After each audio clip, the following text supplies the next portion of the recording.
Oops.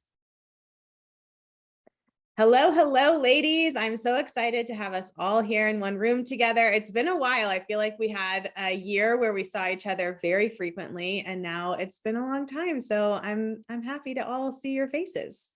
Same. Yes. Yeah.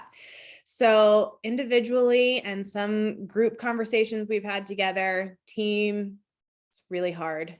Surprisingly hard. One of those things that they don't seem to tell you. Nobody talks about how challenging it is to be a leader, to figure out what the hell you're doing so that other people know what the hell they're doing. And I'm excited to kind of peel back the curtain a little bit today and just share with people like what others aren't telling you and what to expect when you start growing a team of your own. So to start us off, let's just talk about who is on your current team. Like, what does your current team look like? Jordan, you want to kick us off? Yes, gladly. So I'm Jordan. I am the head honcho over at Systems Saved Me. We've been in business about 6.5 years, and we have a team of 9 employees and some contractors. So we'll start with my marketing team. Majority of them have been with me for 3 years. And people are like, why is your marketing always so good? I'm like, because they've stayed with me forever, thankfully, gratefully. So I have my growth manager. I have a content coordinator who does like social media management, all of that. And then I have my graphic designer and my video editor. Then for my ops team is my project manager, my systems gal, and my ops coordinator. My ops coordinator is like she wrangles my schedule. She does like special projects, speaker management for our virtual conferences, just different things. And then on my coaching team is a program assistant and 2 coaches. And then my sales team currently is 0. So that's fun. So that's me. I'm the salesperson. So yeah, we'll get into why that happened. But yeah, that's my current makeup of my employees. My video editor is not an employee, I guess, but everybody else is. And contractors, I have an HR person, I have a team development person, so basically someone that the team can talk to, who is not the direct manager and is not me, is not responsible for their payroll or like their job. And then like, finance, HR, or finance, tax, 2 different lawyers and 2 different areas of study. So, and again, not all of those are even retainers. Some of them are just special hourly, but I like to include everybody. So that's everybody. Yeah, takes a lot. And what would you say your primary role is now? Yeah, so my primary role now is way more in like the sales side of things, just because of, again, a lot of shifts that we had this year. And at the same time, also the a little bit of the HR side. So if we're having to update policies and procedures, like I have to sign off on that, obviously. And then I get pulled into like the last round of hiring, but I'm not involved in like the very beginning of the hiring process at all until the last 3 people are there. So I would say majority right now is sales. It tends to be a mix between sales and coaching, but I've diminished my coaching abilities so I can focus a lot more on the sales side. Got it. Cool. How about you, Kelsey? Hello, I'm Kelsey Kerslake, and I have the Aligned business, and I formerly had Pine Gate Road, which is a design agency, and that's currently on pause. That was run completely by contractors up until this past May, when I had a baby and decided to put that on pause for a little bit. But the Aligned business is my coaching program, and we currently have 1 employee. So we had a lot more last year, and I'm sure we'll dive into that. But 1 employee, she is our success and strategy coach. And she does all of the fulfillment for our clients. She supports with a lot of things. So she edits our podcast. She will do updates on the website, other things right now, just because of where we're at in the business. So she has her hands in pretty much everything. And then, like Jordan said, we have our contractors, which are, accounting, taxes, legal, HR, things like that, but different, some of them are in our Slack, but pretty much just the one employee in the day-to-day of everything right now. Yeah. Okay, cool. And Yeah. so just one employee now, you're probably wearing lots of hats again. Yep. Yeah. So I am currently doing the sales. I'm doing the marketing. For the academy, our coach pretty much covers everything that we do. I still come to our weekly coaching calls though. And then I run a mastermind too. So I'm on that. So pretty much like 1.5 hours of client facing time per week. And then I'm focusing on sales, marketing, and just visioning for the company beyond that, really. Okay, got it. Awesome. All right, Katie, you're up. Sure. Hello, I'm Katie Reed. So I run the Clinic Coach Academy, where we teach therapists who want to outgrow the office by adding coaching or online courses. We teach them how to do that. We are right now, it is myself and 3 full-timers and a whole bunch of contractors. And so the way that we're structured, and we, like everyone here, have gone through so many different iterations. Like at one point last year, we had like 7 or 8 full-timers and still some contractors. We've gone up and down. I'm happy to say that right now we're actually at what feels like 3 really good, solid people in really good, solid roles. And probably, I feel like we're short one person. Like I want one more, but we're really trying to nail down that job description right now. But what they're doing, I have an operations manager who obviously handles all the operations, all the tech side of things, like deals with the failed payments, like all of those operational type things that happen.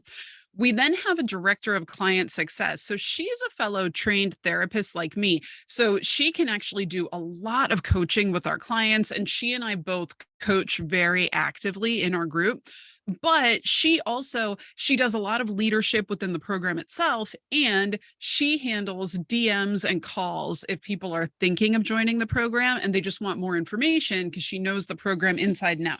So and by the way, I told these guys I'm sitting on the floor of my closet, which is why you're getting the fabulous blur background right now. My house is very full of people and dogs. So that's why you're going to see me like sitting like this. But anyway, so she handles calls, DMs, things like that, where people have questions coming in. And then she does a lot of, like I said, leadership, creativity within the program itself, working with the clients directly. And then we have a full-time admin person, and she helps a lot with our social media posting and just dealing with all the millions of little details that come through.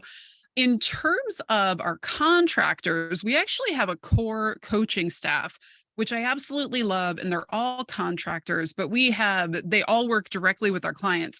So we've got a copywriter, a tech expert, a social media strategist, mindset coaches. Like we have this whole team of people that our clients can book with anytime, which I love because they're super specialized. They all own and run their own businesses in their areas of expertise.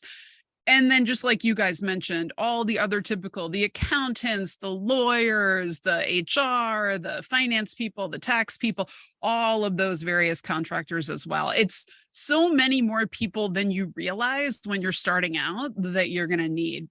And then in terms of Kate, what I still do, I had hired a marketing director many months ago, and unfortunately it just didn't work out. She wasn't the right fit for the role. So I had a dream that the marketing would be like magically off my plate by this point in time, but it's very much not.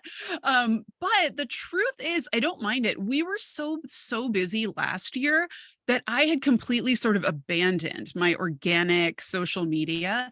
And so right now I'm really forcing myself to spend a ton of time just getting deeply back into organic social, making the reels, making the TikToks, writing the posts, doing all the things. And then I have a great admin who helps me get it all scheduled and moving through. So I'm doing a lot of that right now. And then the truth is, I'm still very much in the weeds of a lot of things. Like I'm still in a lot of the daily decisions and the daily, we don't know what to do, bring it to Katie.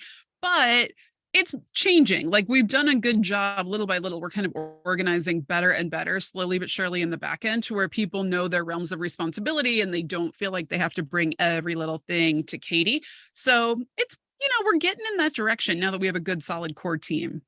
Yeah. Okay. Awesome. Well, I'm going to answer this question too, as well as the other questions. I'm going to be like a guest on my own podcast today too. So we can all just share our experiences. So quickly, of course, everybody knows who I am, but we have currently, same like Katie, 3 full-time employees. We have, which many of y'all have, if you've been listening to this series, you've heard from a lot of them. And then same like regular kind of contractors, like we mentioned as well. We do work with, we have an operations admin, Olivia, who was on the podcast as well. And then we have lots of like a tech VA, a sales rep who does sales calls for us. So she mostly handles like inbound. So we have to get the people to her, but then she's the one that's going to get on the call with them and then usually does some of the follow-up when needed. And the three full-timers are a COO, who's kind of like the operations manager slash, just second in command. I have a operations admin also who does most of our tech and systems and ClickUp and all of those types of things. And then we also have Rachel, who is our amazing, we call her the program coordinator. It's interesting, like all the different names that are basically like, this is the same job, just called something slightly different, but she is essentially fulfillment of our program, and does help with some of the marketing of the program as well. Sometimes I find it's like easier when the person who's delivering the program knows how to market it because they're the ones that are in there doing it. And sometimes if there's too much separation, it's been like, wait, now I don't know what to talk about to promote this thing and whatnot. So yes, I'm sure there's some other contractors that I'm missing. We have an amazing copywriter who I feel like I would have so many more hours on my plate without her. So that's a big one for us, especially because, I'm all about the blogging. So that is my current team. I'm curious, like Jordan, you shared you've been in business 6.5 years. I don't think the rest of you shared how long you've been in business, but how long did it take you to kind of get here? Like, and is here where you're like, things feel great, I've made it? Or is it like, oh gosh, I'm still like in it, figuring it out. And it's going to be probably a constant learning process. Yeah, I've been in this for 13 years. And so not necessarily with the Aligned business, but as an online entrepreneur. And I actually started building team while I was still working in corporate. And so I always saw team as like, and I didn't always see this. My dad actually was like, why are you turning down work? Like I had so many like inquiries coming in and I was like, I don't know. And he's like, just hire your design friends to do the things for you. And then you'll still make a profit and you can make sure that it's like up to standards and things. So that's actually how I started building my first team. And it kind of just expanded and grew from there. And so it was a really natural thing for me to hand off to contractors and then employees. That was a whole other thing. I don't know if any of you went through that with like the contractor to employee transition, but that was like where things got really crazy for my heart. But yeah, definitely don't feel like I've made it at all. And not at all. And like I feel like I'm finally at a place where I'm like, cool, I have my standard salary and I know that I can rely on myself to like keep a business going, and multiple six figures feels very like the norm. And like that stability, but I feel like, we're always like growing and leveling up and getting into the next thing. So I'm just like, oh my gosh, I feel so behind, quote unquote, compared to other people, even though I'm very much on my own journey. But yeah, like I don't feel like I've made it and like I'm, stabilized by any means, especially after this year. Yeah. I'm laughing, Kelsey, thinking about the conversation we had last year, I think, where it's funny to me that your dad was the one that was like, hey, you need to have employees because of what you just shared. But then he was also the one that was like, when he retired, was like, I'm so glad I don't have employees anymore. Oh my gosh. Hard. Yeah. So he actually had a manufacturing plant and produced these like huge plastic things and had hundreds of employees. And so he sold the business in November, and literally like I went to their house for Thanksgiving, and just multiple times a day, he would just like sit back and talk to no one and be like, I'm so glad I don't have employees. And I'm like, oh my gosh. Like, and this is like, just as I had like brought on my first couple, like actual employees, I'm like, oh, so yeah, that's fun. Well, it is hard, and like employees are people, and people are humans with emotions and needs and miscommunications and all the things. So it's definitely been a learning process for me. How about you, Katie? I forget the original question, but I can just agree with what you just said. It's so true. Oh, I think you said, when did we start? I might be the baby of the group because I started an online business in 2018. So it's not been that many years. But last year was the first year that we made that switch from like me and a VA for a couple hours a week, with me just kind of bootstrapping and figuring it out as I grew and went along, to suddenly having a really explosive growth year and being like, crap, we need people quick in the door. And I think, a lot of us were given advice, which is probably excellent advice, to hire for where you're going, not for where you are right now. But I also know from conversations with us and others that for some of us, what that ended up with, and I can speak for me specifically, I ended up at some points last year where I was heavily staffed, but I didn't actually have 40 hours of work for these folks to do. And we are in this era of COVID and the Great Resignation. And, everybody that works for us, they're all totally home-based employees in these online businesses.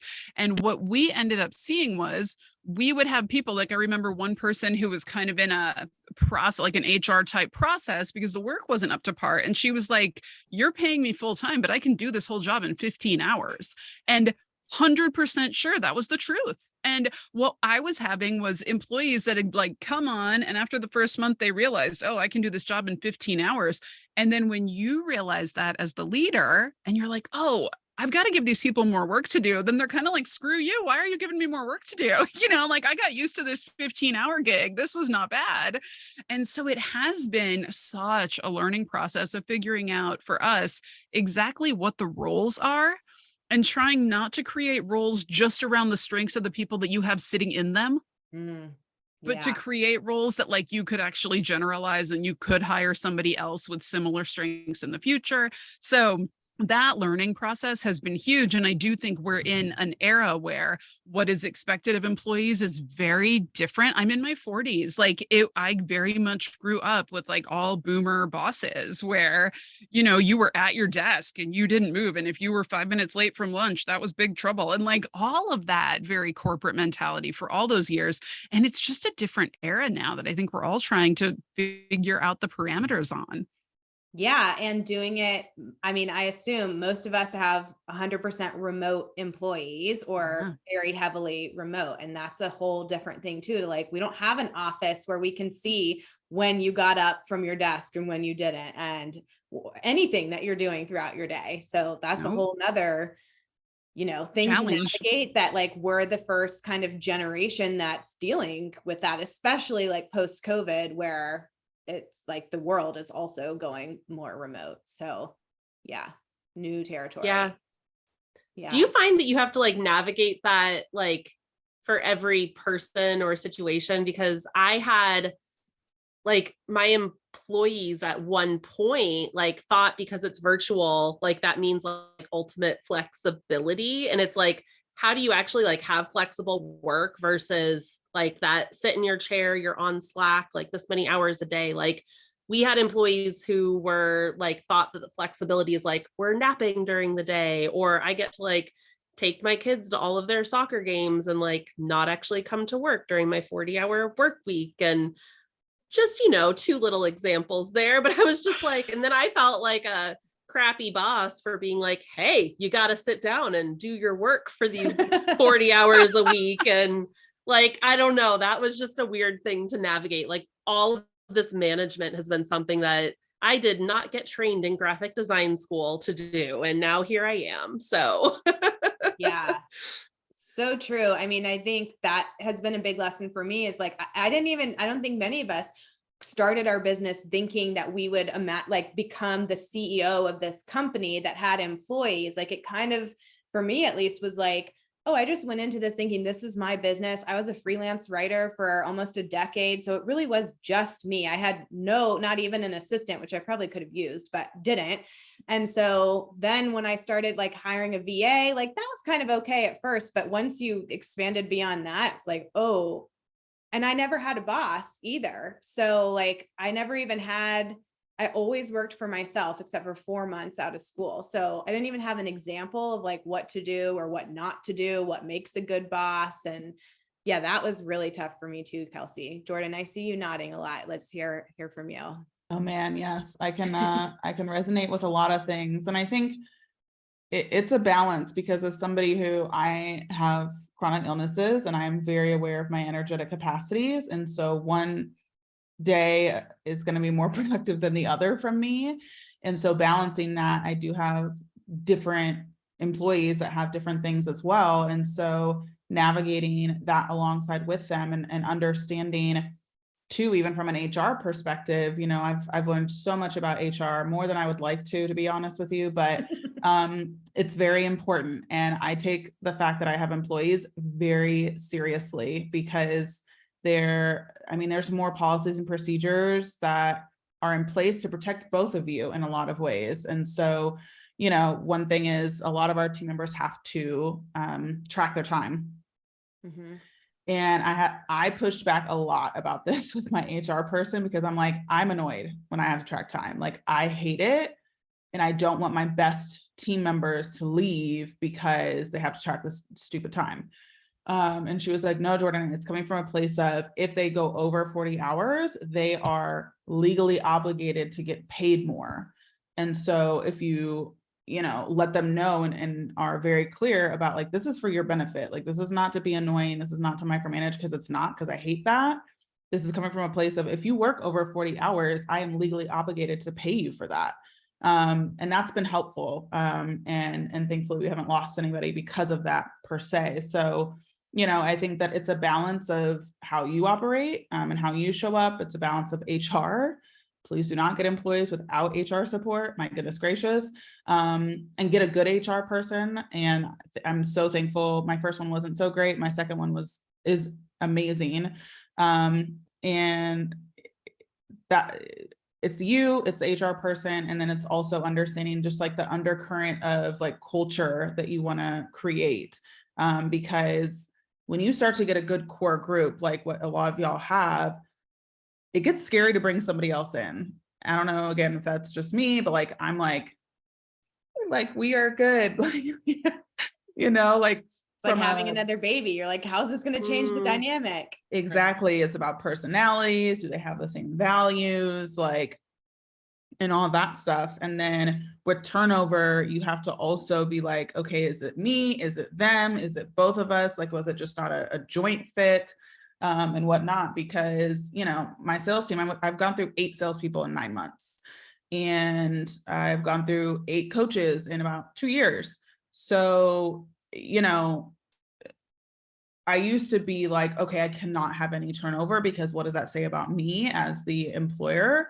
However, the longer I'm in this, I recognize turnover is inevitable, especially during pandemic, especially during just like differences in my employees' lifestyles or things that they're needing in the time. Right. Because at first I didn't offer health insurance when I had employees, things like that. So not taking it as personally, or like a stamp of like, oh my gosh, I'm the worst boss ever. If I have turnover, that's just part of it. And on the flip side, also letting people go, that's not fun. That's like maybe worse to me than having to do taxes. I hate doing that. Thankfully I've only had to do it a few times, but it's a learning process. And to not, again, yes, there are things that I can work on as a leader for sure. And also recognizing that like, there are like full departments and corporations that are having to do a lot of the stuff that we have to do for our employees and for our team to flourish. And so not to get so wrapped up in, oh my gosh, like I'm not doing a good job, because probably most CEOs at like our level are not doing the best jobs. And that's not a knock on us. That's literally just like, it's a whole nother ball game. Like it really is. Yeah. That's so true. Yeah. Go Yeah. ahead, Katie.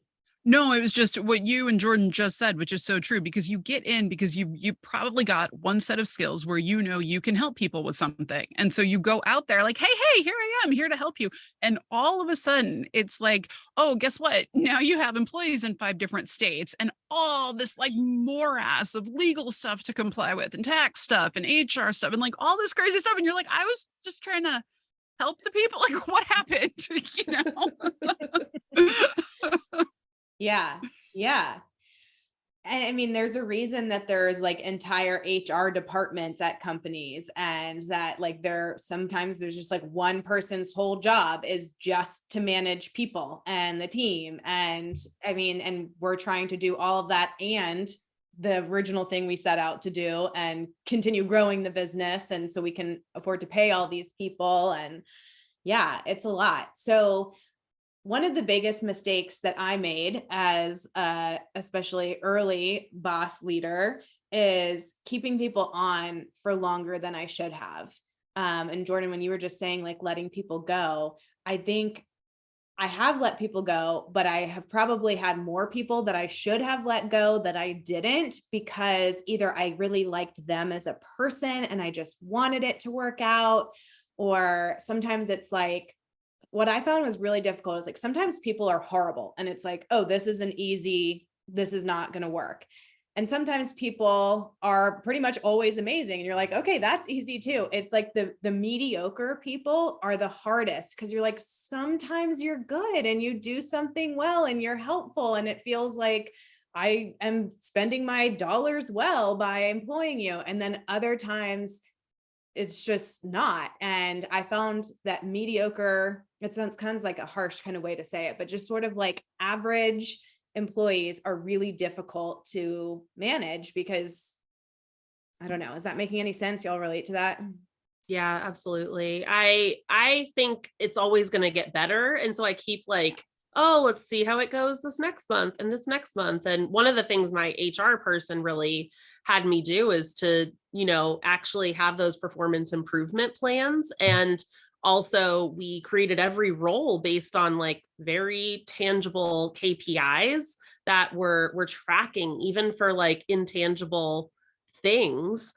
We created systems to be able to track that. So it's as much black and white as it can be, to say like, this is the metric of success. And like, here's where you're not meeting that. And how do we actually make sure that we're working towards something that is supportive for the role and for you and for everything. And if it isn't happening, then there's the clear lines of like, we need to let you go. But my heart again is like, no, like just keep giving them chances and this will get better. And like, maybe it's me because I haven't trained them or onboarded them or like all of this because I'm a new manager. And so there was a lot of that second guessing and like my own abilities and kind of me taking the blame for a lot of stuff. And I still do. It's still navigating like, how do we actually do this as a CEO and employer? So, but yeah, both can be true, right? Like, yes, there are things we could do better as leaders and as we learn, and, it is a learning process, and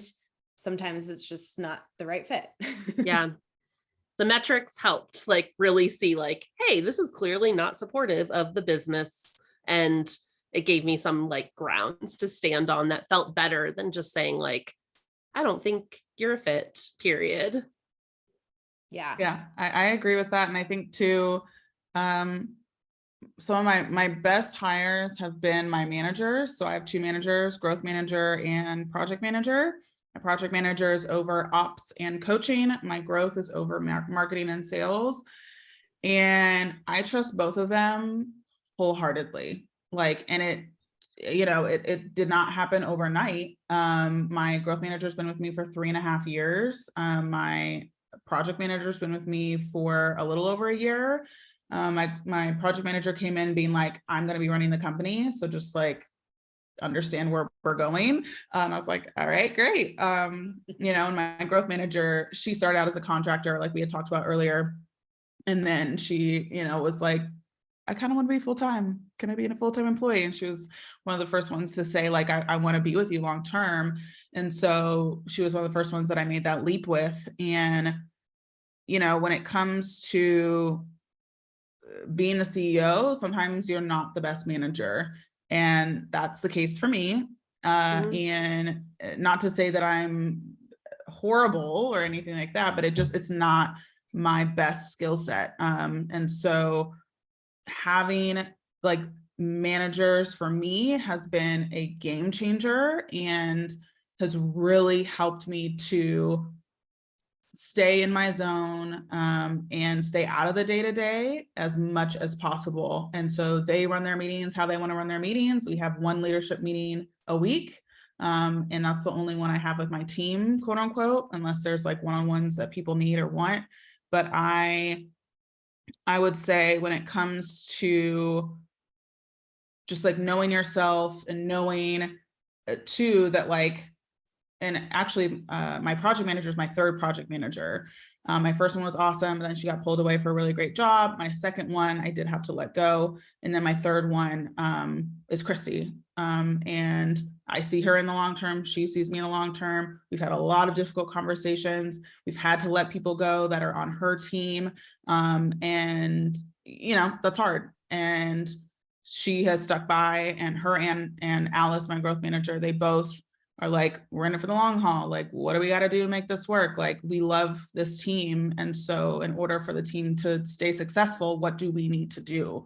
And sometimes that's difficult conversations. Sometimes that's really exciting celebrations. But, for me, it's been super helpful to have manager positions because that wasn't a skill set that I had. And with Kelsey, talking about, is it me as the manager? Is it the other person?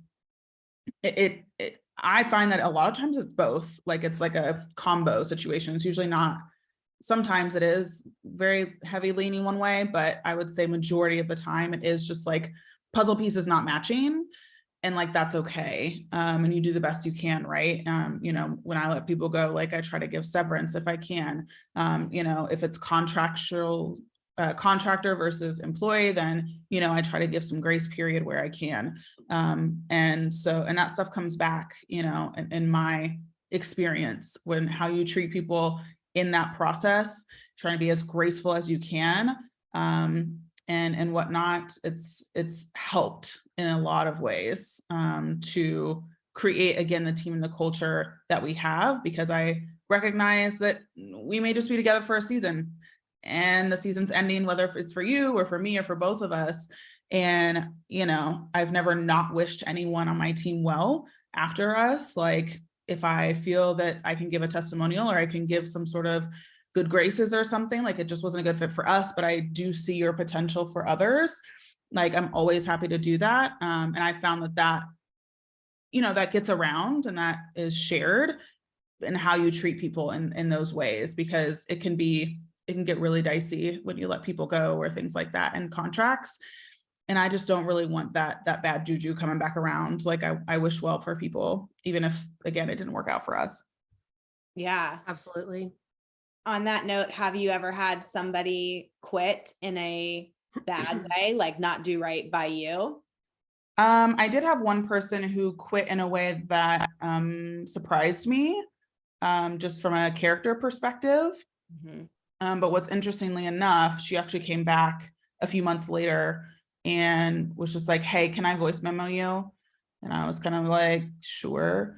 And she actually apologized for how she left, because it was very abrasive. And it threw me for a loop. But again, you kind of have to be like, okay, like that is what it is. We got to move on and find someone else. But she came back and apologized. And I think too, maybe recognize that, again, the world is small and how you treat people is important. And so, she was just like, I've just been really torn up about it, and I'm really sorry for how things were left.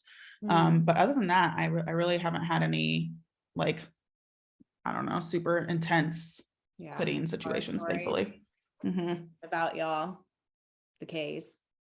I haven't had, like, you hear those like stories of people like deleting things and hacking stuff, and like none of that. Absolutely. It's more just the emotional feelings of either letting people go or having them leave, and some of those nuances. But hopefully, like Jordan said, like leaving with as much grace as possible and recommendations and all of that. It's just sometimes I went through some layoffs because of our cash flow recently. And that was really difficult because they were people who were excellent and in it and here for the long haul. And one was my longest term employee. She had been with me. She was a contractor for like a year and a half, almost acting like an employee until we officially did the paperwork. And it was really rough, like letting her go. And it was not because I necessarily wanted to, it was because of financial circumstances. And it's still rocky. Like I'm in this, like, how do I talk to this person? And, it's just really rough. So it's the emotional side that has really been hard for me on that front. And for them, I'm sure as well. Yeah. Katie? No, totally agree with all of that. We haven't had any I would say for me, the drama is always beforehand. Like when you have to let someone go for whatever reason and you feel awful about it and you go through all of your own internal. And for me, a lot of it is always because, before you let someone go, you probably had a couple months of performance improvement plans and trying. And so you're constantly like, did I do enough? Was there enough? Was I clear enough? When everybody was talking, for me, one of the biggest challenges as stepping into leadership, and I'd been in leadership roles before this business, but for me, I'm a very kind of creative right brain person. I hate anything that smacks of micromanagement of me in any way, which is probably why I'm bad at working for other people. But what you find is you end up with a lot of employees who are like, I need you to tell me exactly what to do to the letter. And I'm not going to feel safe and comfortable in my job unless I'm being given instructions that are so clear. And if someone did that to me, I would be like, literally leave me alone. I'm going to kill you.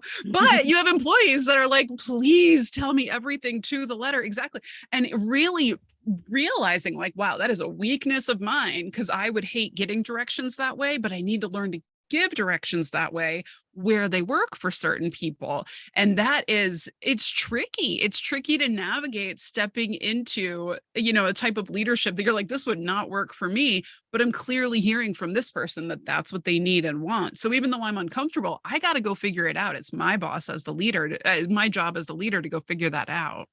Yeah. Yeah. So true.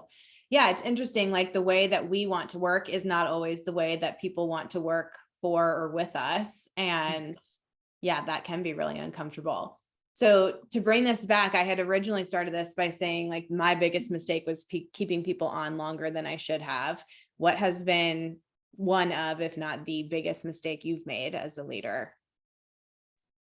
I think piggybacking off of what Katie just said, I went from having a lot of contractors and having had a team for a really long time, probably 5+ years before I went into employee. And the contractors always knew exactly what to do because they were being hired as experts for pieces and parts of our process. And so I was so used to being able to create an SOP, give it to the contractor. They did the thing. Great job. If there's any edits, whatever. And the employees I brought on in the same way. And they were just like, how do I do my job? And so that was a huge shift. Oh, we actually have to train employees and create here's what we're going to do for month 1. And here's what we're going to start to tip your toes into on month 2. And by month 3, you'll be fully trained. And that whole onboarding process was something that I definitely did not have in place when I first started bringing on employees. And our first coach was so lost at what to do. And it's one of those things where I'm just oh my gosh, that was totally on me because I just did not give her I just threw her in expecting she would know how to coach people based on our framework and the few training videos I gave her. And that was not the case. And so I think it took me going through each position a couple times with turnover and different circumstances happening. But the last, we made a hire of our 4 main team members, which unfortunately I did have to let some go. But this whole year, I feel we had an amazing team and culture. And everything. And that onboarding process was like very thoughtful, very intentional, hand holding. And I feel like I finally like got it right. But that was like a huge mistake that I made for my first several employees before I was able to finally get it kind of right. Yeah, ditto to everything just shared 100%. Yes, what a difference it makes. Sometimes I think about like, if I had hired this person who's no longer with us now with everything we have in place, would it have worked out differently? And of course, it's like, there's no point in playing that game, but yeah, it's the onboarding process and the difference of contractors and employees, huge for me too. How about you, Jordan? Yeah, I'll say for me, it's an interesting one. My leadership team will say that I'm too transparent with the entire team, which is an interesting piece of feedback. Because I think that, you know, with information and data, like people can have understanding. Because yeah, I had to let a couple people go this year due to a decrease in cash flow, and it sucked. And you know, my HR person was like, there probably will be people who leave because they are sensing instability because you had to let people go. And that did happen. And, you know, I think that it's a balance, and I have not found that balance of, okay, how much is enough information for everybody to feel informed and secure? And what is too much information where it's like, I'm causing more issue than good with this transparency? Because again, for me, a loss in revenue or decrease in revenue, it's scary. However, like I have such a deep belief in myself that like my business is going to be here for as long as I want it to be. And so if I want to stay in the game, I can. And not every employee is going to think that, right? If there is a lower revenue month or multiple months, they're going to be like, oh my gosh, we're going under, that's the Titanic. Even though it's not the case, right? And so transparency and the balance of it, I think, is important because of the different mentalities around difficult times and how I hold on to it. That doesn't mean I didn't have eyes of, you know, days and weeks of bawling my eyes out, but I knew that once it's through, then it's through and I can move forward. And so it's a weird answer to the question, but that's the feedback I've gotten from my leadership team. And, you know, and I can see where maybe I am too transparent, or maybe I am sharing too much, to where other people's mentality then goes into an insecure mode or feeling instability or things like that, where it's not necessarily there. So yeah, that's what I would say my answer is. Yeah, so relatable. And like on the one hand, depending on their role maybe, but like people know if you're making sales or not, right? So Totally. there is a certain level where it's like, well, whether I say it or not, they know if we haven't made a sale in 3 months, or we made 50% this quarter that we did last quarter, things Yep. like that. Because I've also had sometimes where I've wanted to like say to people, like, you know, that if we're not making money, I can't pay you, right? Like sometimes it feels like there's this disconnect where it's like, especially if you're in like a sales and marketing role, you're like, okay, you're directly tied to bringing in money. So yeah, it is a very delicate balance for sure. What about you, Katie? What's the biggest mistake you've made? There have been plenty. How long do you all have? Yeah, We got right. a couple of, Me too. no, I'm partly what I talked about earlier, realizing that, oh, not everyone has my personality and my needs at work, and I need to change up my style is one. Another one is something we touched on a little bit earlier, which was I wanted to be the cool boss. And of course, you can have all the flexibility and like work your own schedule. And you quickly realize, oh, if I don't have hours of the day when we're all online at the same time, this really screws us over. Projects get behind, communication. Like, oh, I can't be the cool boss who's like, you want to work at 1 a.m? That's great. You know, like I can't do that. Like I need people online that I can have a conversation with about whatever's going on. But then the biggest one I was thinking as people were talking, we all kind of understood, and I think a lot of coaching programs use this model where there is a role that is something along the lines of like a client success coach, and you basically hire somebody and you try to make them into a mini me, and you try to download your brain into them and create all this training so that they can coach, in theory, your clients to the same level that you can. And that role did not end up working out for my business. But because I had learned about that role from somebody with a much more successful business, I was like, I have to make it work. Like, I was told this is what you do, and this is the role, and this is what works. And I limped along for, gosh, well over a year, going through several people in that role. And it doesn't work in a lot of ways to download your brain into somebody who hasn't had all of your experiences and all of your learning and all of your knowledge. And when I finally stepped back and realized to myself, like, wait a minute, I've been in programs that are set up that way, and I didn't even really like being a client in that setup. So why am I recreating that? And when I just realized, oh, I really don't even care if it costs a lot more. I want certain experts in place with my clients, partly too, so that the clients are not just landing on me to be the expert in everything, because I can't be, but that they're actually getting real experts. And I got rid of the idea of trying to make this role work, that we had just struggled through person after person not being quite the right fit. Everything got so much easier. We had, like you were saying, Kelsey, the contractors who were just like coming in and they're like, oh, copywriting, I know copywriting, give me the document. Great. Here's your edits. It's done. And you're like, oh, it's a miracle. Like, it's such high level work because they can just come in, do what they're great at for a couple hours and move on. And it's awesome. Instead of me limping along, trying to like download my brain into people and creating training videos and all this stuff that for some businesses, it's amazing, I'm sure. For mine, it just didn't work. And when I finally admitted that to myself and moved past the idea that I was doing something wrong and just changed the idea, it all worked much better.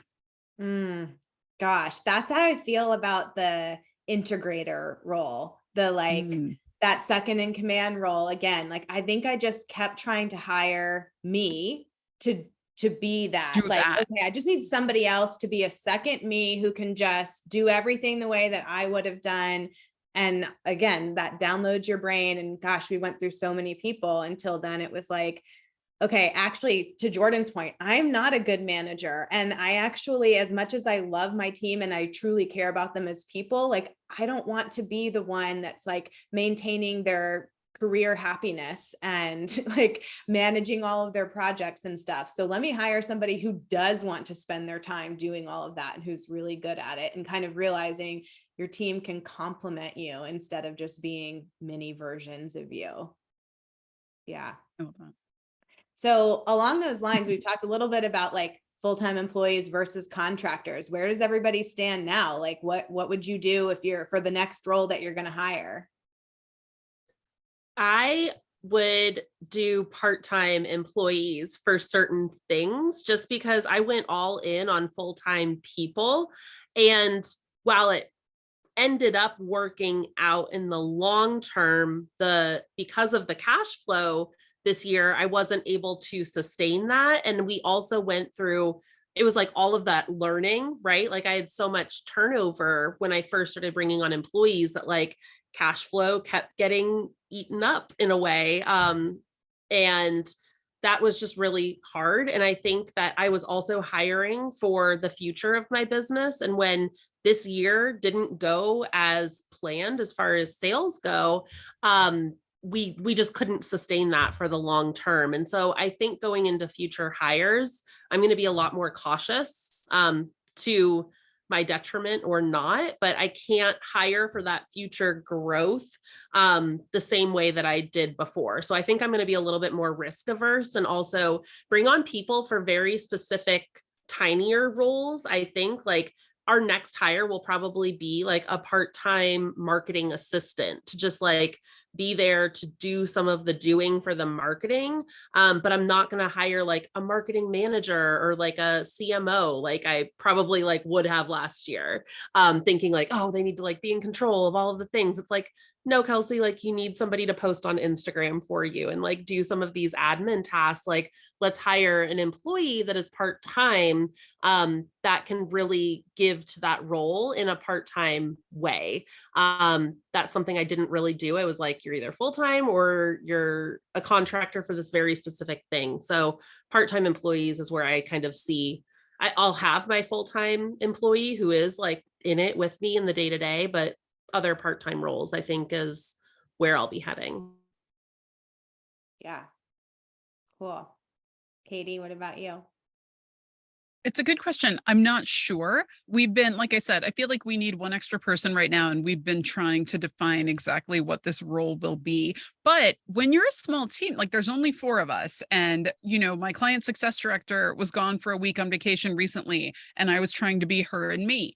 And right now my ops manager is out this week, and I spent half my morning looking for a payment that someone insisted went through, and that I'm like, I can't figure anything out in QuickBooks. I can't find it, and so it's hard still as such a small team because you're immediately back in the weeds the minute somebody is sick or on vacation or anything. So I know that there's an instability with staying small, much the same way that there's an instability when you're overhired and then your cash flow takes a hit or whatever. So it's a constant balancing act. I'm constantly always like, how do we support the clients better? How do we support the clients better? So I'm always like, where's the next role that's going to support the clients? But I am wary of landing myself in the position I was in before, where maybe I only have 15 extra hours of client support work. And, it's funny, Kelsey, like I had tried to hire part-time into some success coach roles earlier. And even that can be tricky because some people you have to look into, why does somebody want a part-time job? Is it because they're trying to grow their own business? And we had that happen with somebody who was fantastic, but then she got an opportunity for her own business. And so she was like, see ya. And I don't blame her one bit. I was like, have at it. But that's what happens too. So that's a really long way of saying, I don't know yet. We'll see. Well, I'm curious to hear what Jordan says, and then I have a thought on this, and they're basically being, there is no one right answer. Yeah, oh, totally. There definitely isn't. I would say probably our next hire is sales. That's probably been the trickiest hire, which is interesting because I'm a systems person. And so my I'm good at sales too, but my natural knack is systems. And I thought that was going to be the hardest thing for me to let go or to find somebody. And Cole on my team is exponentially better than I am. And it's just a total dream and a half. And has been just absolutely wonderful. And so probably I've had both a full-time salaried salesperson and contractors. So I've had both in similar positions. I will say that most likely it will be a full-time employee, because I like the dedication, and I like, especially with sales, it's very tricky. It's just a different ball game. And I know that sales folks generally are like, you want them to be hungry, you want them to just conquer the world. However, I've just felt like energetically, for me as somebody who's low energy, the dog eat dog sales world just doesn't jive with me as well. And, I don't think jives with the clients that I want to attract to. So I like a warmer approach. And I think that the ideal salesperson for us will be somebody who likes having the stability of a salary with still some commissions, right? But as somebody who feels more grounded in selling because their bases are covered, versus you don't have enough call volume, I'm going to go over here, all of that stuff, which I understand and is kind of part of our world a little bit. However, I think, I sell well because I know my bases are covered. And so if I had to do commissions, I would be awful. That just doesn't feel good to me. So then And, with Katie being like, yeah, that's not how I would like it. I tried the opposite of me in the sales role. And while we still made the same amount as last year, it was exponentially harder.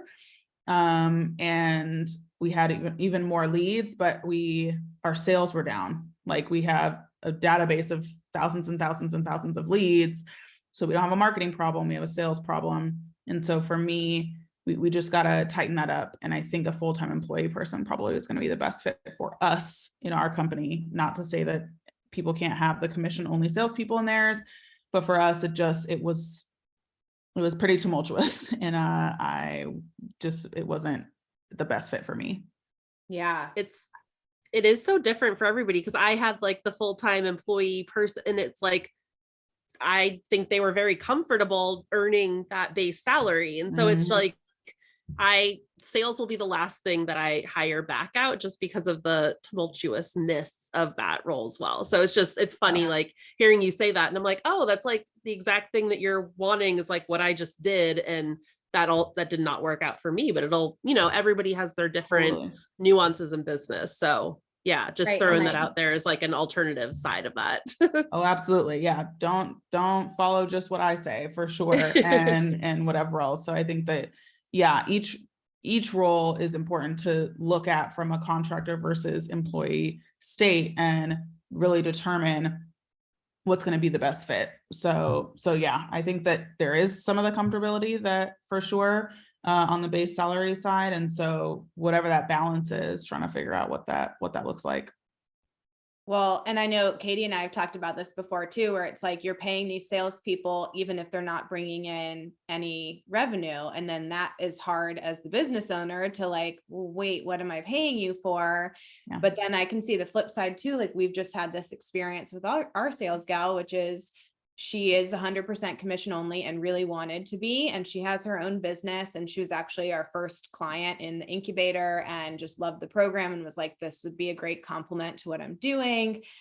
But when sales are slow or non-existent, and like July and August normally is for our business, it's like, I'm not that motivated to really do a lot right now because I'm still working and not getting paid anything. And so, finding that balance and knowing that like Kelsey's may have not worked out that way because it was the specific person, not the way the structure was set up, or maybe it was the structure and that a different structure for the same person would have been better. And like, there's so many factors at play. It's hard to say like, oh, sales only works in this container or something.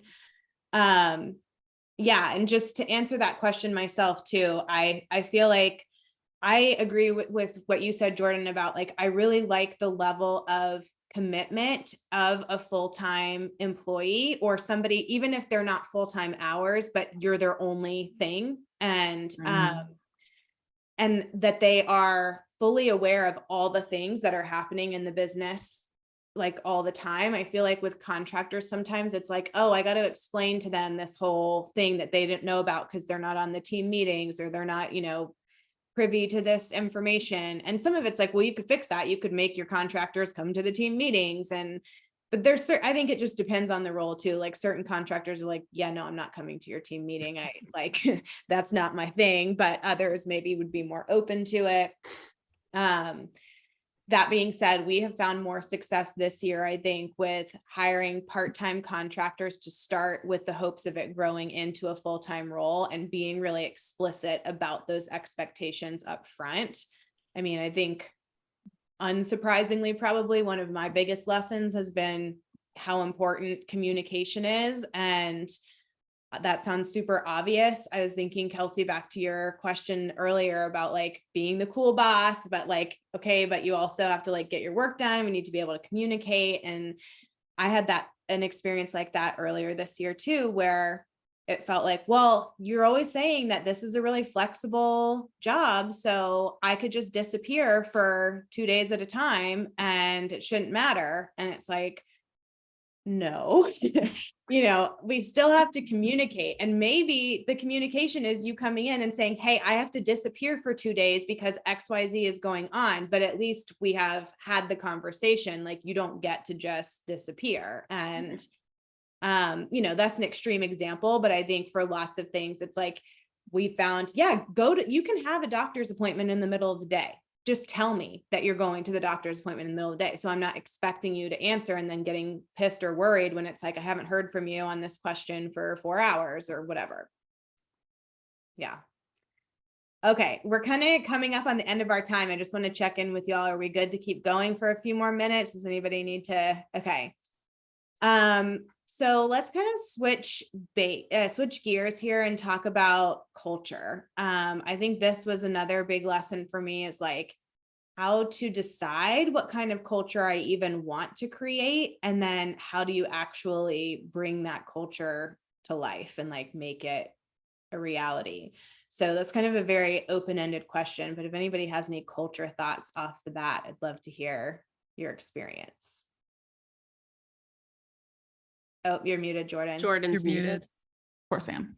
Thank you. So I think that culture it's such a work in progress, because again, a lot of the people who worked for me previously worked in corporate before. They're not from the online space. The majority of them aren't. And so having to kind of unlearn and like undo some of the problematic parts of corporate, just in the sense of like, again, if someone is off for my business, like I'm not going to ping you and like I don't want to see your green little light on Slack. Like I'm not, like I respect you as a human as a whole, and I need you to take off, because when you're here, I want you here, and when you're off, you're off.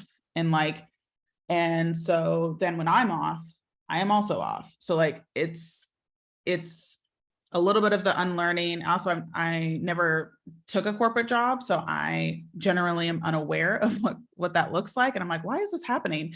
And so my 2 managers are usually like, oh, like Jordan, this is what happens in corporate, and like this is why people are doing this. I'm like, oh. So for me, the culture is like huge respect. It's about radical candor, which is tough, because what I don't like is when like I think everything is fine and then you decide to like leave my company and then I find out everything's not fine. Or you were treated in some way, or there was toxicity that I was unaware of. Like that does not feel good to me. And that is also why I trust my managers as highly as I do, because they will tell me when things don't feel good, or when something I did felt disrespectful, or felt like I didn't take them into consideration. They will tell me that. And that's how you get into leadership positions in companies, is not by being a yes person, by being somebody who will tell the hard things to somebody who is paying your bills, So for me, the culture is radical candor. Like, don't pretend things are fine when they aren't. So when team members are like, oh, someone passed away in my family, but I'm like, totally fine. I'm going to like keep doing things. And I'm like, we have a bereavement clause for a reason, So here's what I need you to do is I need you to actually not log in. And again, we have 9 people on our team, right? So there's a little bit more flexibility when people are off, but I do remember, Katie, the whole, like, if someone's off, then it's me jumping back in. And I was like, ugh. So it's like, we're fine. Like, go, like, be with your family. This is important, because also, again, if and when those things happen to me, I also want that respect in that space, So leading by example is a big culture thing that I have. Is just, if I'm expecting something different from them that then they have of me, then I don't feel like that breeds well for me. So I try to, as much as possible, lead by example and show them what it can look like when you respect people as humans, and also create an opportunity for people to show up and do their best work when they show up, and then rest when they need to rest, So those are things that I've had to like really show and lead by example. And for some people that makes them uncomfortable, for some people that doesn't work well with, and that's okay. And my team is not going to be the best fit for you. So yeah. Yeah, I love that. Anyone else? Yeah, I think I, again, wasn't really thinking about culture when I had contractors, because it was just a get your stuff done. And so again, I went into employees thinking it would be very similar as contractors, just different classification or something like that. So anyway, I had no intentional culture or anything going into that. And we really did a huge revamp on all of our positions, our KPIs, our values. I had values in my head, and they were from when I started my agency like 10 years ago. And they did not translate to this whole different business with employees that I started more recently. And so I actually had to sit with that and go through our values workshop myself and recreate them for the company that we had, and actually write those into every single KPI and every single job description, and really infuse that into our processes as we were even just hiring people in that onboarding process. And so it was really intentional by the end of it. And it was really learned from all of the things that went wrong before that, and how our students were feeling and how the company was working as a whole. And so just building all of those values and those nuances into the job descriptions and everything was a huge game changer for our company. And another thing that was really huge during the hiring process was finding people that were like so aligned with the actual job description and position and the company. And this wasn't just like, oh, a job that pays me kind of thing. And as a small business, I feel like we need those people to actually give a shit about what they're doing, care about their role and their impact in the company. And that I don't think I found that in everybody before, at least it's kind of sounded like it. But once I did that values assessment of my own business, I was really able to find the right fit people. And this whole year was, I mean, minus the cash flow stuff, it was awesome. Our team was supportive and helpful and relied on each other. I had an awesome manager who would, like Jordan said, tell me when I would say things that actually like worried people. And I'm like, oh, I had no idea, because I'm just saying and doing whatever. And like, I thought that was so helpful, because I wouldn't know that. And I wouldn't know when I'm sharing financial details that freak people out and all of that. So yeah, we had a really great culture shift. And it really started from finding our values again, and building in that into all of the nuances. Yeah. So good. Katie?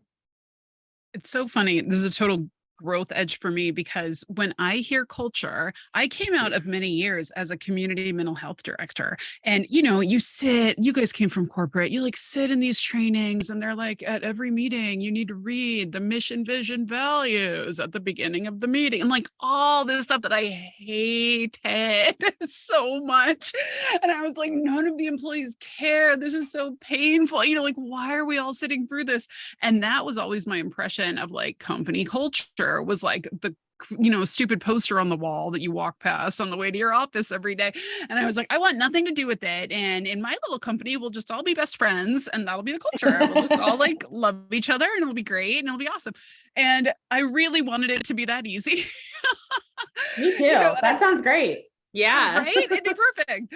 And I do think we definitely, like, our little team now has a very strong camaraderie, and I love that. But it is a growth curve. And it's interesting. The last couple of months I've been going through that book Traction, which has been super helpful for me. And just, okay, actually think through these things. And it's interesting, like, we're sort of unique in that we serve therapists, and therapists can be a very serious, very dry bunch. Like, they can.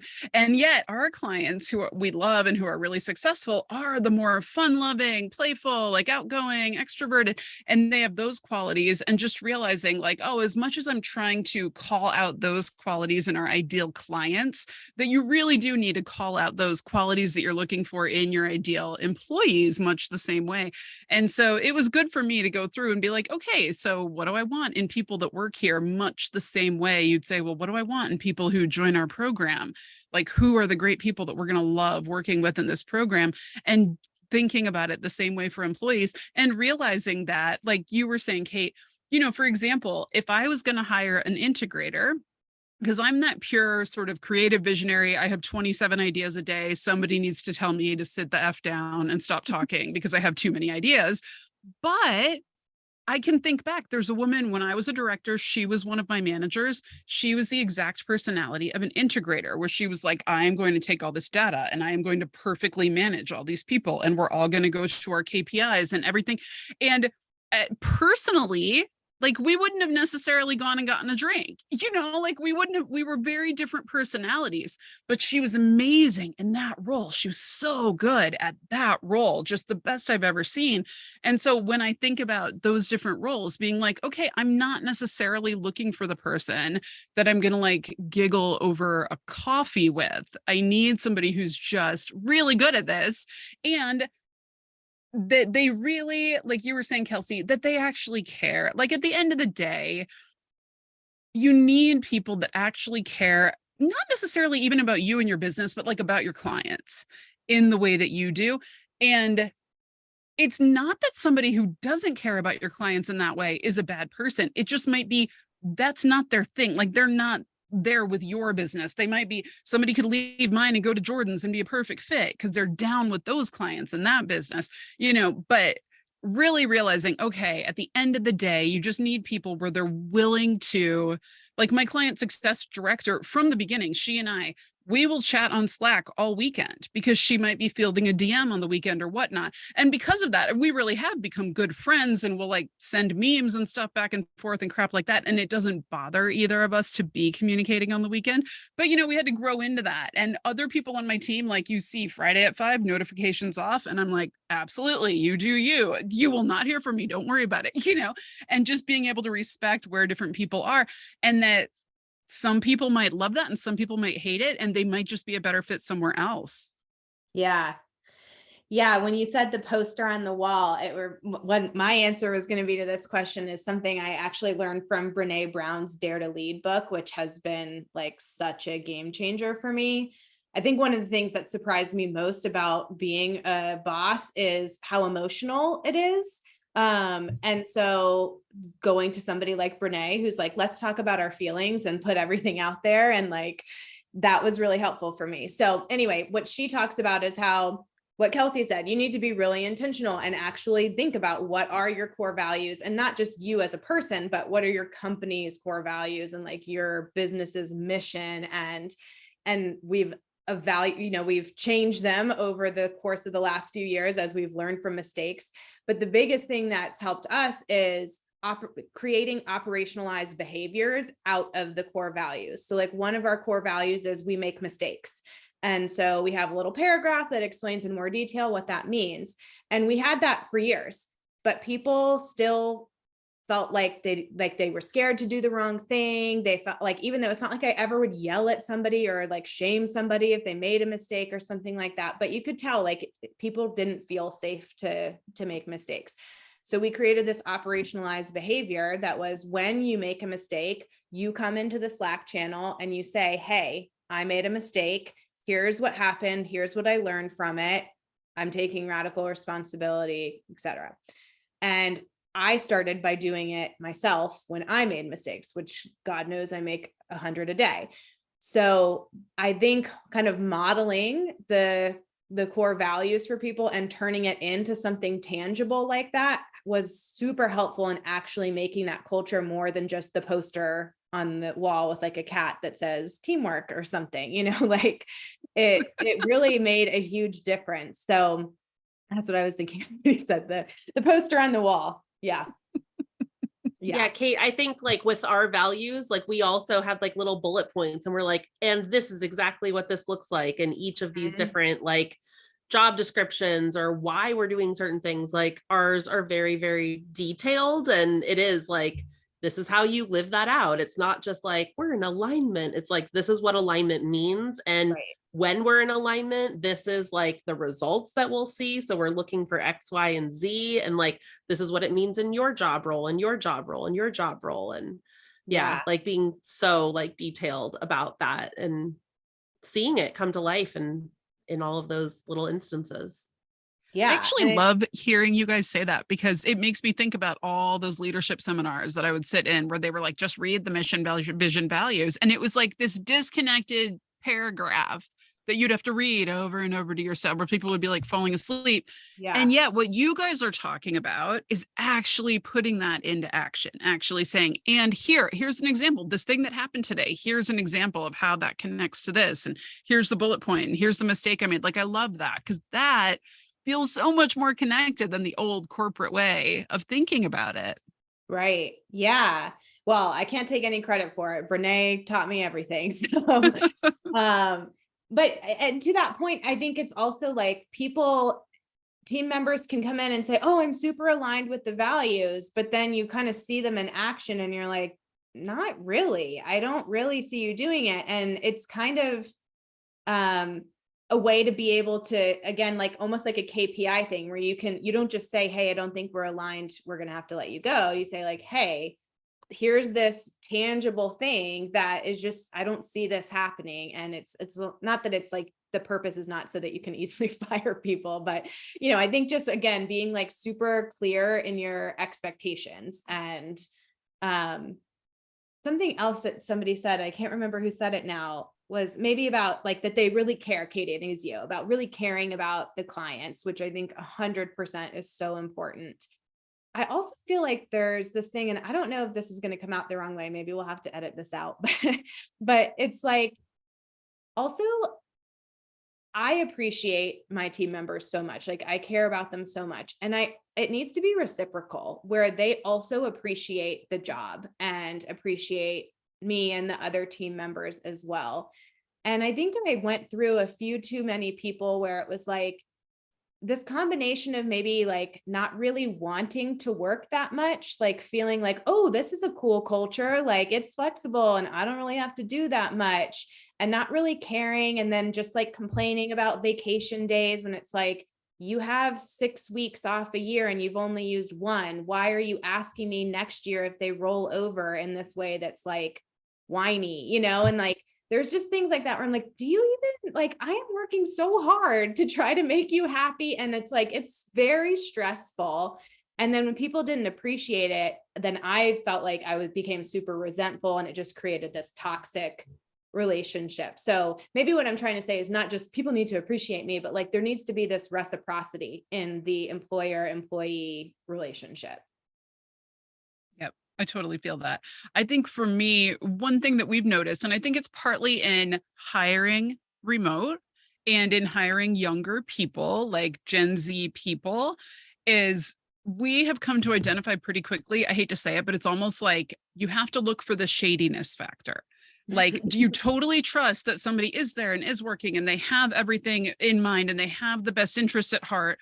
Or is somebody like, oh, you didn't get that? Oh, I sent it. It must have gotten lost in email, and when you're having that like over and over where you're like, I don't know if I'm trusting that that's stuff is true. getting lost in email. Right. Yeah. You. And so it's that little thing where, and what I've done, like some other people were saying earlier, where we've had people where we knew full well there was like a shadiness factor going on, where we were like, I think somebody's coming in for maybe 2 hours a day, checking a couple things, and then I don't know where they are the rest of the day. But because we were busy and stressed, and because the thought of going through a hiring process again is like ripping out your own fingernails, it's torture. You never want to do it. And so you put it off and you put it off, and you're like, let's train them more, let's coach them more.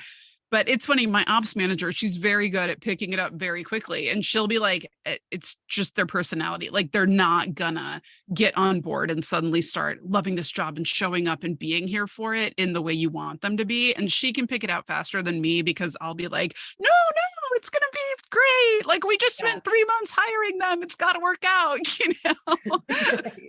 So I'll take too long to be like, okay, you're right. Totally. Jordan, you look like you have something to add. Yeah, I mean, I definitely feel it on the reciprocity side, because and at the same time, I don't think a lot of people who are employees know what it takes to take on an employee. And again, it's not their fault, because I didn't even know what it took on to take on an employee until I did, right? And so, like, for example, in July, I have a couple people who live in California, and California decided like, oh, like if you have like 5 employees in California, then you have to start offering retirement benefits and you have 30 days to figure it out. And my HR gal was like, and we figured out that it was like, you have to have at least 5 in California. Cause at first we didn't know that it had to be 5. And so I was literally like, are you freaking kidding me? July was a really hard month for us. And now I'm having to offer retirement benefits in 30 days to my California employees. And then I got to figure out how I'm going to offer that to all of my employees because of equity. Right. What is happening? What? So, and again, why would my employees know that? They don't know that. And they don't need to know that necessarily, but at the same time, there are those sorts of things that happen constantly, especially in the state of California. But in a lot of different states, you know, people are like, well, why can't you just hire somebody in Wyoming? Or why can't you just hire somebody in Arkansas or whatever? And it's like, bruh, like there's levels to this. And so, you know, we have, you know, just really recognized like, okay, these are the states that like we're looking in, and like, you know, we, you know, have preference, right? Because we can't like, whatchamacallit, yeah, we can't say like, oh, we won't hire anybody from these states. So we have preference because of the levels at which we have to keep track of that stuff at every single state. And so I think it's a little bit of not knowing what it takes to take on an employee and what that really means, and whatnot, both from a tax perspective as well as HR policies. And I think also too that, you know, that resentment can feel like, oh my gosh, like I'm working to make sure that you have what you need. And so if you're not reciprocating that, then you're actually bringing the entire team down, not even just me.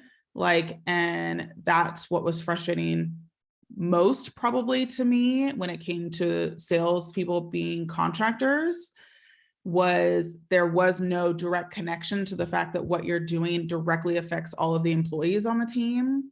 Yeah.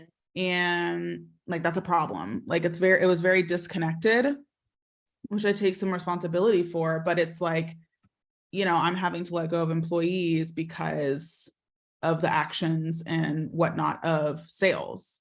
So, you know, I feel that resentment, but then when I break it down, and what has helped me anyway, so maybe it'll help you, but what it's helped me is just understanding like they don't know all the ins and outs. They don't know all of the levels to this. And so again, with, I don't know, lack of too much transparency and whatever else, I'm just like, like, I'll just be like, you know, for example, California is doing this and whatever else. And, you know, that takes a toll, and that takes my attention then off of other things in business. And that's why I need y'all to be focused, is because I'm filling in these other gaps. I'm having to then take my focus from this over here over to figuring out retirement benefits, or over here to figuring out whatever else is happening over here. And so that is why your role is important. That is why your focus is important, so that you don't have to worry about that stuff. And that's the beautiful thing. That's what I'm here for. And I need to be able to shift my focus. And if I can't shift my focus, that's going to be a problem. So that's what's helped me with my team, at least, and just knowing or letting them know, like, that again, because you see that there's nothing on my Thursday calendar, that doesn't mean that I'm not like doing things for the business. That doesn't mean I'm off per se. That just means that I need a blank space day to like re-strategize our retirement stuff, or re-strategize our program delivery, or like there's space for thinking that needs to happen. And it doesn't look the same as your calendar with different meetings and tasks and all that sort of stuff. So that's what I found, again, semi to be helpful, is that like understanding. And then because again, they all looked at me like, oh, like you're having to like do all of that. That sounds terrible. And like, thank you for doing that. Yeah. You know, so it's a little bit of that. That's what I found is helpful. Well, and I think most people would probably respond that way, like, oh my gosh, wow, that's stressful, and like, thank you. And then there's other people who are just like, and you're like, okay. And I think it's like, what was I going to say? Just flew out of my head. Something about, just going back to like your transparency and It's like, I'm not saying it in a way of like, you should feel bad for me but I think there is this level of like, look, there's a lot of benefits to working for a super micro business like the ones that we all own. And there's also there's pros and cons to every situation. And one of the cons is like, when I'm not a huge corporation that's backed by VC and like, this is just my checking account. Like, so like, it's really fucking stressful when I have to dip into that to pay your salary. And if you're not even acting like you care or appreciate or anything, it makes it really hard to do that. So, but I think ultimately it's like, it's on us to set the boundary and to communicate in the way that's like, this is what I need. And if that doesn't work for you, I get it. And you'd probably be better off either at a larger corporation or somewhere else. But, like I need to communicate that boundary. So again, always coming back to like communication for me. I think Jordan put into words like something that I'd been feeling guilt over, like my free schedule, quote unquote, compared to my team's. And I feel it. I'm like, I'm not free. Like, yes, I have a lot of flexibility, but I have like my whole week is filled with nuances like that and talking to the accountant and sending this in or that. And I literally and physically need that white space on my calendar so I can actually be the CEO. And I haven't been able to explain it in that way. And I felt this like internal guilt of like, my employees are so busy and I'm here like with this white space calendar, but it has to be that way. So thank you for sharing that. Very welcome. That's what I was hoping this podcast episode would lead to. So let's wrap up here. I know we're way over time now. I have two questions. Maybe you can help me figure out where we should go from here. One was, I think delegating has been one of my biggest challenges too. I am definitely a certified control freak. And as somebody that like was doing everything myself, and I'm not saying I'm the best at everything. I feel like I'm one of those people that's like, I'm pretty good at most things. So it's hard for me to let go unless somebody is like truly like, oh my gosh, you're amazing. And one of the things that's helped me the most is actually something our mutual friend, Adrian Dorson, told me once, which was every time you're stepping in, you need to ask yourself, is this a personal preference or is this business critical? And like at least 50 to 75% of the time, it's a personal preference. Oh, I prefer this color. Oh, I think it would sound better written this way. Oh, blah, blah, blah, blah. And when I started doing that, I realized like all this time freed up because I wasn't like constantly reviewing and editing and fixing people's things just to be like what my personal preference was. So what's a delegation lesson y'all have learned? I honestly let very imperfect work out there and know that it can be edited later on. And I've always just like let people take the reins and I will support them in like being like, hey, next time you do this, like, let's do it blah, blah, blah way. But I never stop the action from being done because of my time or availability or need to check anything. So we let very imperfect things out into the world, knowing that, oh, that blog post can be edited later on, or we can edit the podcast, or over time, certain things will start to get better and better because they're learning each time they're doing the thing rather than it being perfect before the action is taken. So that's an approach I've always used, and it has really led to some great action taking over time and people feeling really comfortable owning the process and experience and knowing that I will step in and say like, hey, this is how we should do it next time. And like being very upfront that I will be giving that feedback along the way. And so they're not like, oh, I did a terrible job on this thing that I worked so hard on. It's no, we're going to keep learning as we do. Yeah. Love that. Me And too. Kate, I totally identified with you. One of the things I heard somewhat early on that was really helpful for me, because I'm the same way, like total control freak. I want, if it's going out in my name, I want it to be Right. perfect. Like, because there's so much of it that's attached to our names. And Yeah. so that part is tricky. Somebody said, and it was very helpful for me, if somebody can do it 80% as well as you, let them do it. And I have thought about that benchmark so many times when I'll like see a graphic or something go out and be like, I wouldn't have, Katie, nobody cares. It's going right past their newsfeed. They're going to notice it for a second and a half. Like only you are giving a shit about the shade of purple in the thing, you know? Exactly. And so that was helpful for me. But I will say there are things that are still like a lot of our business is built on writing and good copywriting. And I have not been able to let that go. And it slows us down because of it. Like I still write every post and every email and everything because I'm like, it's still my voice. It needs to sound like me. For a brief while, we had an amazing copywriter, but then she got this big full-time job, which I was like, go do it. It's awesome for you. But I miss her because she was able to eventually pick up my voice and do some of that. And it's hard to find. So I feel you on letting go of all the details.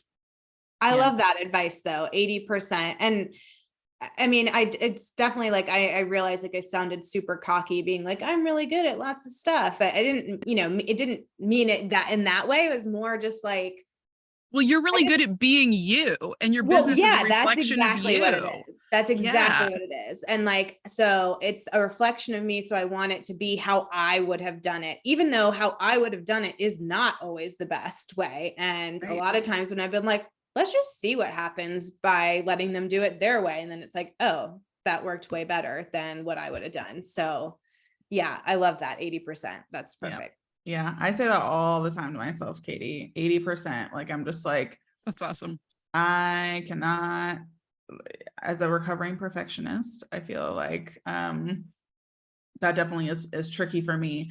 And at the same time, again, it does come down to a bit of the hiring and like seeing over and over again that again, your 80% is good enough, that you should start to just let it float away. Like I used to care so much on how our ClickUp was set up. I don't even use ClickUp. Like the team is in ClickUp. I'm not even in there. I don't even know how it's set up, but things are happening and they're being managed. So like, I don't care. Like, and so when you can see that like other people's way is just as good, if not better, then, that stuff starts to melt off. But I don't think that, especially if people are in their like first few hires, I feel like there has to be a loosening of the reins, and two, recognizing that people are going to make mistakes or links are going to go out. Like what was it that I did? I made like a huge mess of something, and like all the links were wrong, and it was something with our launch, and it was all on me. And like, I was like, see, like even I can like flub up an entire day of a launch because I messed up all of the links. So like, if that can happen, like your stuff is also, and that's just part of it. Like, again, I like we make mistakes situation, because it's like, and the team members, I want to get used to seeing, like, you're going to see me be like, hey, why did this happen? The tone I'm coming at you with is not, why did this happen? Like you're in trouble. It's, hey, I'm curious. Why did this happen? Right. And so over time, especially the people who've been with me for 2-3 years, they just like get it. And they're just like, oh, like my bad. Like, let me go and fix that. And it's like, great. Now the drama's off of it. Like, we don't have to have this whole big meeting about this. I literally just want to know, like, off the bat, what happened and like, how are you going to make it not happen again? And then we can all move on with our lives and carry on. Like, I don't want to spend time stewing and doing this whole thing. So it's just like showing that. And again, me owning up to my mistakes when they happen, or if I'm just like, my bad, like whatever, I did this and I'm going to do this next time. Then again, leading by example, your team will see, and they'll get better and better. Yeah. I also ended up telling my team too, like when you see me start coming in with a bunch of preferences or edits and like trying to fix things, please call me out and know that I'm doing it because I feel out of control about something else in my life. And so it's not actually about anything that you're doing. It means like I'm struggling personally. And so just know, like, it's never about you. It's about me. Call me out, tell me it's fine. And like, we'll move on. And I feel like that also helped people like take it less personally and make it less of a big deal when it's like, oh God, Kate sent me a bunch of edits. Like, oh, she must be having a rough day. That's a good reframe. Yeah. And letting people know your triggers too, like, and whatnot, because again, we're human too, just like they're human as employees. So, if there's different triggers and whatnot, then, the team kind of is aware, like if you see Jordan doing this, she's probably being triggered because of XYZ or whatever. I can't think off the top of my head for some reason, but that also helps. Or again, if my leadership team sees I'm doing something and they recognize that that's because of a trigger, then they can let the team member know, like, it's fine. Like, just let Jordan do what she's doing and like, she'll get over it tomorrow or whatever the case is. Right. And even, I don't know if you guys are familiar with like the ready, fire, aim approach to just like doing stuff. Cause it's like ready, aim, fire is usually what it is.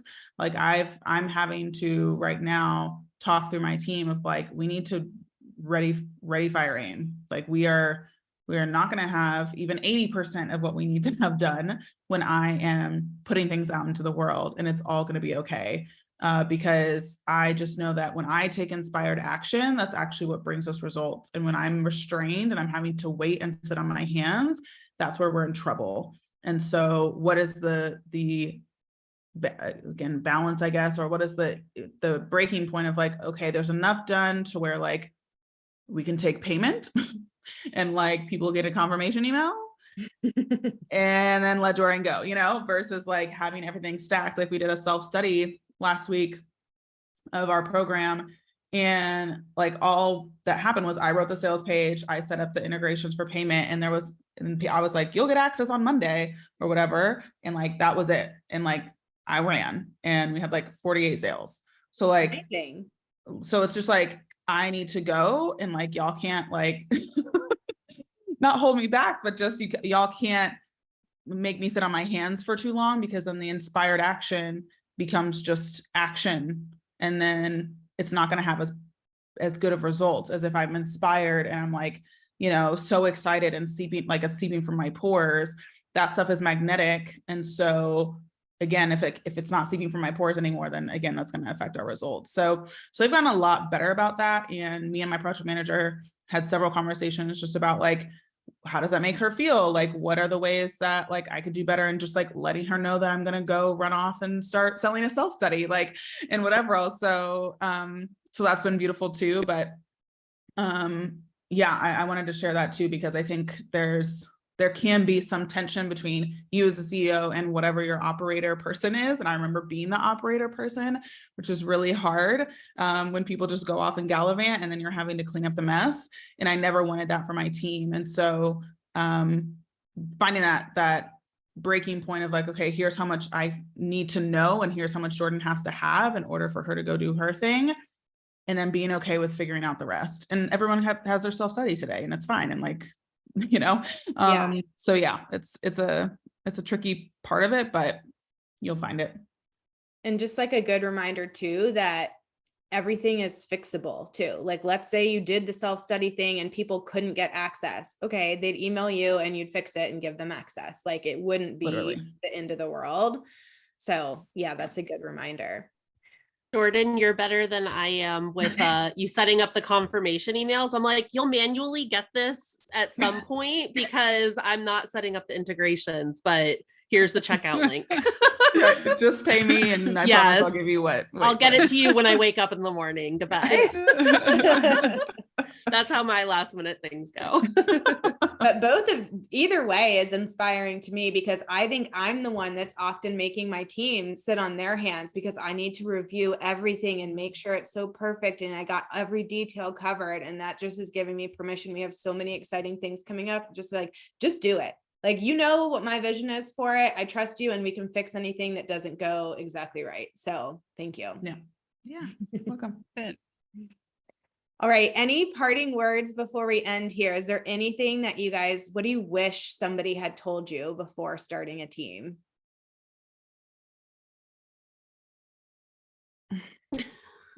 While everybody's thinking, I'll share what it's like a phone book of knowledge.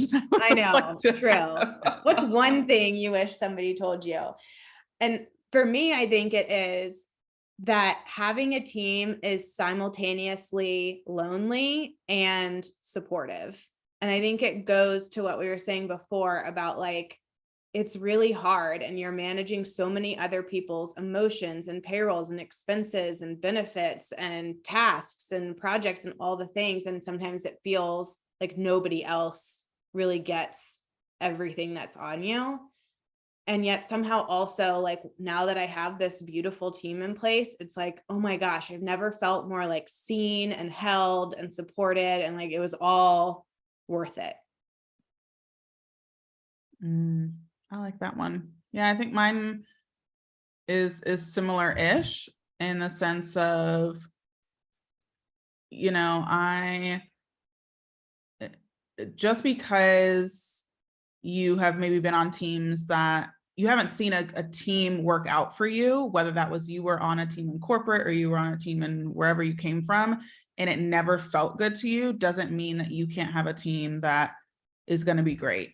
And whatnot. I have been fortunate that the job I had previous to my business was an amazing example of what a team can look like when values match, when personalities align, when all those things are good and work ethic is there.